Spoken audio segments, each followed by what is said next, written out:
You and your spouse can simply lounge on the floor, the department head stated, slyly grinning at Mike. The company is celebrating its 30th anniversary today. That he could say such a thing at such a momentous occasion is astounding. In addition, it's his first encounter with Linda, my wife. He would usually be a little more considerate, I thought to myself. The president's daughter, Jessica, made an even more unexpected move. Suddenly, she handed us a cardboard box that had been flattened and said, "Use this." The cardboard fell to the ground, creating a cloud of dust. "Shall we go home?" To Linda, I said.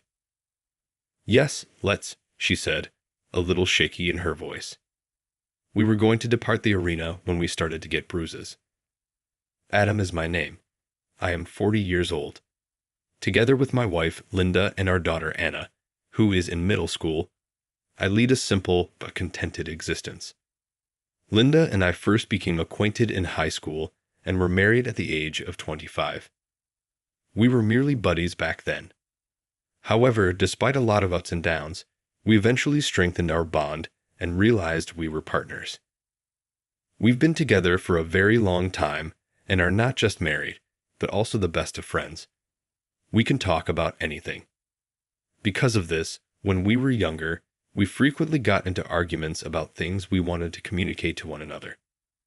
However, our arguments were only short showers. The phrase "the ground hardens after the rain" is true. After a while, our wrath would naturally subside and disappear, leaving only our love for one another.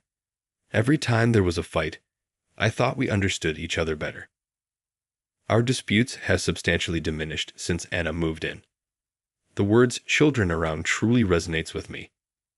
Not that we made the conscious decision to stop fighting for Anna's sake, but we did naturally begin to get along better. We wish to carry on having a happy family of 3. I travel every day from work to home with this hope in my heart. On my way to work today, as every other day, I was bumped around in a packed train. Although I have to endure the morning rush every day, it doesn't seem so horrible when I consider that I work for my family. Everyone on this train is undoubtedly working hard toward a goal. When you think like this, even the uncomfortable circumstances of a packed train have purpose. A mountain of mundane work waited for me at the office. Despite having a wonderful family, I'm having some problems at work. With 2,000 employees, this business has been a profitable endeavor for the past 30 years since its founding. This company is where I started around a year ago. I had been employed by a tiny family-run company up until that point, but financial troubles caused it to fail.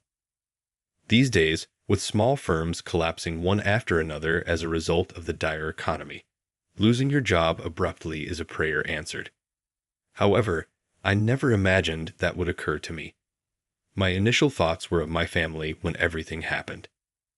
Linda took on multiple part-time jobs after I lost my work to help support us until I was able to secure a new job. Although I appreciated her help, it was difficult for a person in their late 30s who had only previously worked for small businesses to obtain a new position. I even thought about asking Linda to take Anna and return to her parents' home at one point. It appeared like Linda's parents, who are well off, may benefit more from my absence. I questioned whether her divorcing me would make them happier. But when Linda found out what I was thinking, she became even more upset with me. "Don't decide on our happiness," she cried out. Her unexpected wrath surprised me, but then she softened. "We 3 make up our family. It's what brings us joy. I'll be there for you no matter what if you're in danger. Thus, never again discuss breaking up." Linda's soft face also conveyed a hint of sadness. I began looking for a new career after feeling incredibly guilty for causing her such anguish. That was the moment Mr. Thompson, the president of the business I work for now, approached me. He had been my father's close buddy since college and appeared to have continued to watch after me even after my father passed away. He offered me to join his company after learning that the one I had worked for had filed for bankruptcy. This was my chance to get a work again, even at a big company, something I had never even dared to aspire for. I decided to accept the offer right away. However, I quickly discovered that big businesses had high standards. Everyone else had further education, unlike me, who began working immediately after high school due to the death of my father, the primary provider. They were stoic in temperament and extremely proud of their work. Mike was one of them, a prestigious department head in his early 30s, and he was quite hard on me, a non-degree holding man, assigning me menial jobs. I don't know how a middle-aged man with a low education managed to get into this company, but don't get in our way, he stated on my first day. I simply nodded understandingly and discreetly accepted President Thompson's invitation to join this company, as it was a secret. It was annoying, but I had to keep telling myself it was useless to get hung up on such small-mindedness. I made the decision to put in a lot of work for my family. But Mike was treating me worse and worse every day. He whined no matter what I did. He called me by a nickname instead of even using my name. Aita, before I return from lunch, please copy these documents for everyone. Make me a hot cup of coffee when I get back, please. Yes, sir, he'd reply. As you please, I answered. Mike's instructions also governed this reaction. I couldn't even respond using my own words. It was awkward and embarrassing at first, but after a while I grew accustomed to it and inadvertently began addressing him as sir, akin to a butler. It's scary, but learning to adapt is a necessary survival skill. The looks on Linda and Anna's faces when they got home made everything worthwhile, no matter how bad things were at work. I even began to consider Mike's harassment as something I had to put up with from my family at some point. The daughter of Mr. Thompson, Jessica, entered my life just as I was starting to get acclimated to Mike. It appears that she began dating Mike and began to visit our department more frequently. The youngest daughter of the president, Jessica, likewise began referring to me as Aita whenever she saw me. It was extremely taxing to be called that by a 30-something lady who happened to be the youngest daughter of the president, but she was even more untouchable than Mike because of her position. I smiled back every time I was called Aita, since of course I couldn't say I didn't like it. I told myself in my heart that it was all for my family. For the sake of my family, I was ready to laugh off any negative emotions. Jesus and I are getting married, no matter what. We're intending to make the announcement during the company's next anniversary celebration, but I thought I'd let you know ahead of time so you could get ready with a gift, Mike added. Jessica laughed as she added, "Don't let Aita celebrate on our behalf. That truly is depressing. He's clearly not happy, and you can't celebrate others until you're happy yourself. His face alone tells you everything." My first thought was, that's not true. My family is really loving, and I'm really content. I realized that I was yelling this more frantically than I had meant to. When they saw my response, they exchanged a look and started laughing. "Dude, what's up with that distraught expression on your face? Your family is not loved by you. To endure daily mockery at work, all you have to do is believe it," Mike remarked. My pulse raced as soon as I heard what he said. If your cherished family witnessed how you are at work, I wonder what they would say. Jessica held Mike's arm and added, "If it were me, I would feel bad and think it's best to quickly divorce such a pathetic, unreliable husband and find someone else." As they walked away, the two of them leaned in close to each other and laughed mockingly. I could still see Linda and Anna, even if their words had broken me to my core. I usually would have hurried home to greet Linda and Anna, but I walked with a heavy gait that day. I stood in front of the door for a while to gather my thoughts so that my family wouldn't see me crying, and then I opened it. "Welcome home," Linda smiled and said to me. However, she gasped in shock as soon as she saw my face, saying, "Dad, you're smiling so much. Has anything enjoyable occurred?" Despite what she said, I appeared a little nervous, as though my forced smile had come off as forced. I ended up forcing a smile that turned into an awkward laugh because I felt like I was trying so hard not to let my family know what was really going on in my heart. Linda saw, of course, and said, "Did something happen at work?" with a serious expression. I wanted to tell them that it was nothing to worry about, but I was unable to resist. "What's not right?" She looked at me, shocked, and said, "Are you okay, Dad?" Linda gave me a startled look as she gazed at me. Their faces began to fade in front of me at that same moment. I became aware that I was crying.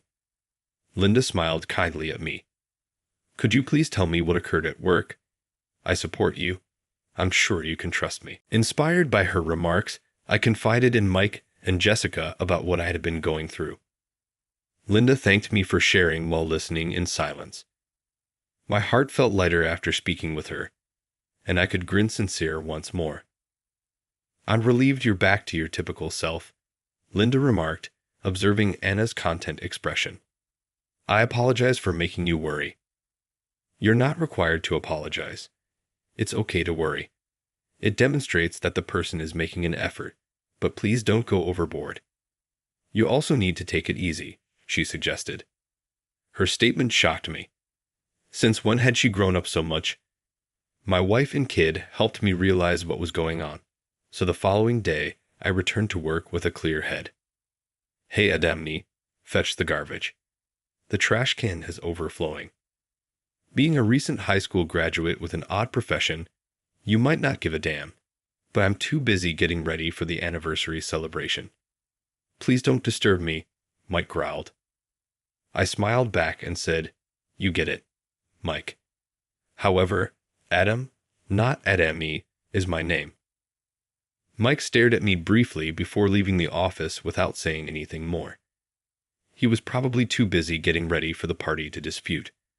It felt good to stand up for myself, and I thought about Linda and Anna right away. Yes, they are the reason I am able to be strong.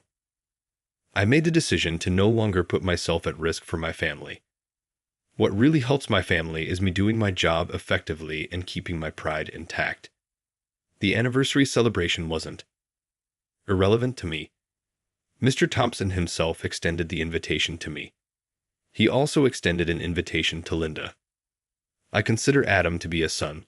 Thus, I appreciate Linda helping you as a wife. I hope you both have fun at the party. It's also a way for me to show my appreciation," he stated. In actuality, Mr. Thompson's mediation between our families made our marriage feasible. I went straight from high school to work after my father passed away in order to help my ailing mother. At first, Linda's parents weren't sure they should let their daughter to with someone like me. I recognized their viewpoint. They naturally didn't want anything bad to happen to their well-adjusted kid. If her parents didn't approve, I was prepared to give up. But Linda refused to leave me, and our discussions about marriage caused tension in her relationship with her parents. Mr. Thompson, feeling both guilty and powerless, offered his assistance. "I consider Adam to be a son. Let him marry Linda, please." I attest to his moral fiber. He personally visited Linda's parents in an attempt to convince them. His powerful remarks, which came from a reputable person, had a significant impact. In addition to approving our union, Linda's parents promised to cover the cost of the nuptials. Though I was truly delighted to have her parents' approval, Linda wasn't happy with their abrupt shift in perspective. "You're the biggest softie in the world. One of your strong points is that, but occasionally you should speak out for yourself," I answered. "You ought to show your parents greater appreciation. They are not here to stay. Conflicts should be avoided wherever possible." Mr. Thompson grinned and remarked, "You two get along really well," after hearing us. "I'm happy I could facilitate your reunion."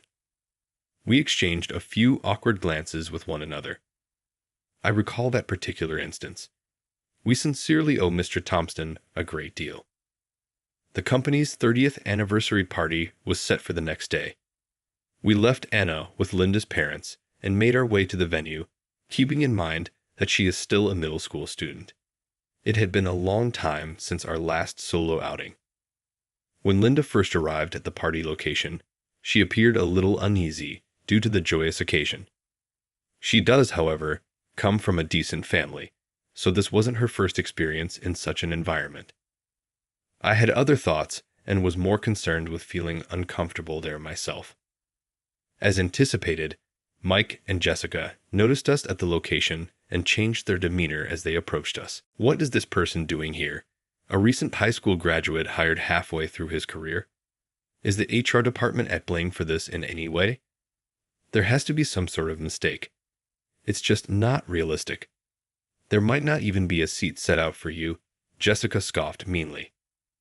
Mike regarded me with a sly smile. You and your wife can just sit on the floor, right? Since Linda had never met them before, I found it hard to believe he could say such a thing on such a momentous day. Normally, I would think they would be a little more polite. Jessica did something even more unexpected while I fumed inside. She approached us abruptly with a flattened cardboard box and said, "Use this."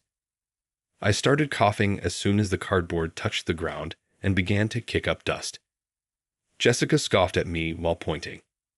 Because she is Mr. Thompson's daughter, I was ready to forgive her, but this went too far. This was excessively harsh, even if they were unaware of my relationship with Mr. Thompson. With a smile, Linda observed the entire conversation in silence, but she soon opened her mouth to speak. She was a determined individual, and she was aware of Mike's treatment of her. I was afraid that she might respond. However, Linda received us calmly and with grace. I apologize for the introduction's delay. I've been hearing a lot about Mike's caregiving for my hubby. Mike gave Linda a resentful glare. It isn't comparable to it. I regret to inform you that he has been confined to daily menial work. But don't worry, he makes a respectable salary for a janitor. Jessica chuckled at what Mike had said. Here, Adami cheerfully endures mockery throughout the day in order to protect his cherished family. It's truly heartwarming. However, I'm shocked that you came here. Do you not feel uncomfortable here? I was concerned about Linda's reaction when she gave me a quick glance. Her stately profile revealed her sophisticated background. It appeared that the hurtful remarks had had no effect on her at all at first glance. Still, I saw a faint quiver in her lips. It was the first time I had ever seen Linda act like this, and I wasn't sure if it was out of sadness or rage. "Shall we go?"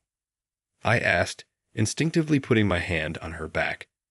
She turned to face me, her eyes full of tears, as if she was waiting for those words, and said quietly, "Yes, let's."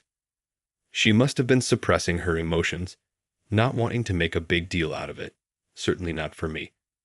The best thing I could do for her was to leave. We were stopped and called just as we were ready to go away together. It was Mike, the one who had followed us, his once smiling face now pallid. "Hold on, please return. It's Mr. Thompson who needs you. He threatened to terminate me if you left right away." "Exactly who are you? How do you feel about Mr. Thompson?" He let out a gasp.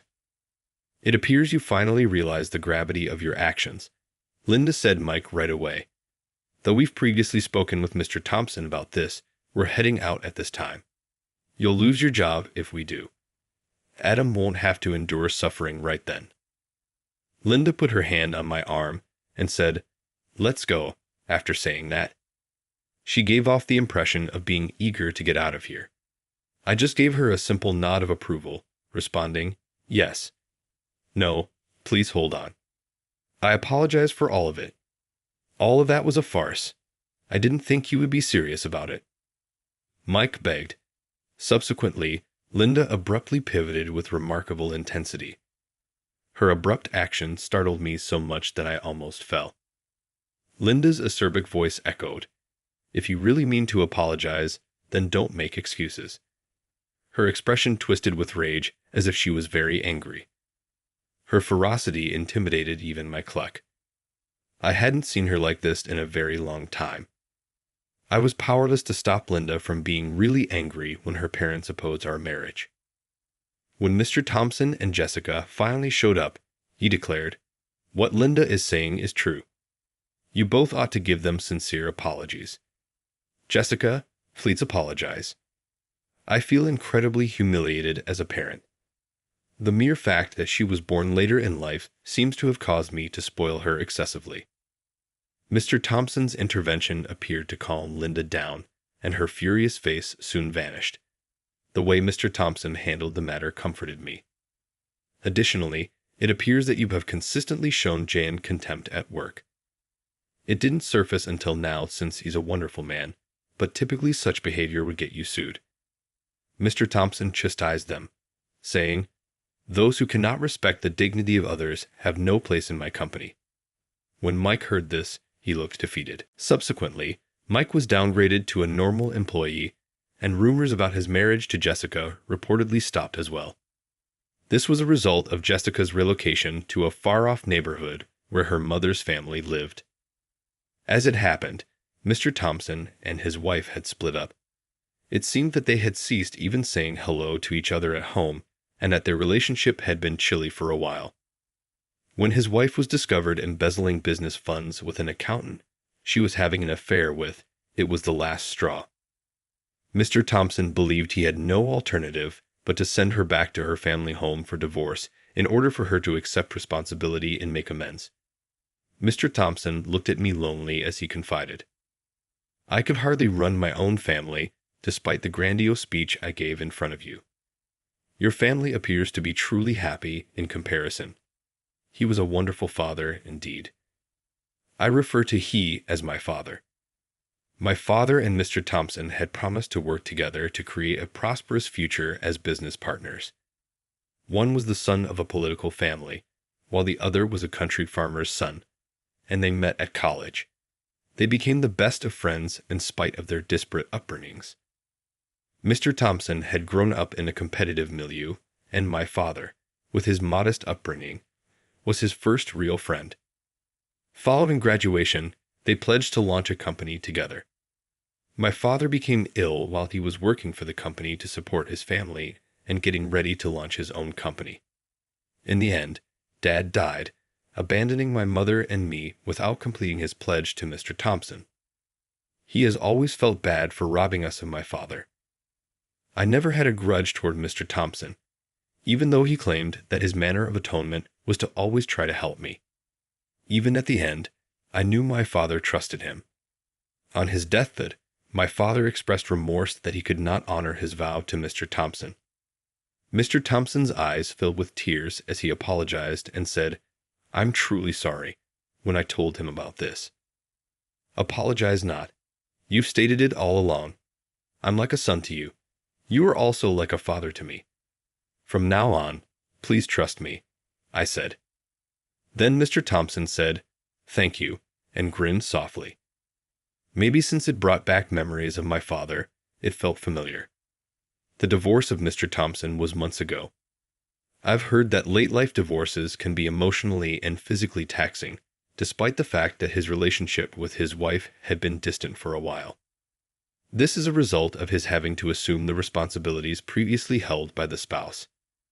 Fortunately, Mr. Thompson's sister and her husband were neighbors who visited him from time to time. But because I was also worried, Linda and I made the decision to take our family to Mr. Thompson's house on a regular basis in order to stay in touch with him and offer him comfort. We used to host cookouts in his backyard and gradually began inviting guests over. Neighbors and employees of the company started to join. As a result, during weekends, Mr. Thompson's house was the center of social activities. It was at that moment that I realized the true value of family. Even though Linda, Anna, and I had a great time alone, I could see a bright future for our family when we grew our social circle. My late father would undoubtedly be happy. I had the impression that he was smiling softly and keeping an eye on our happiness from heaven as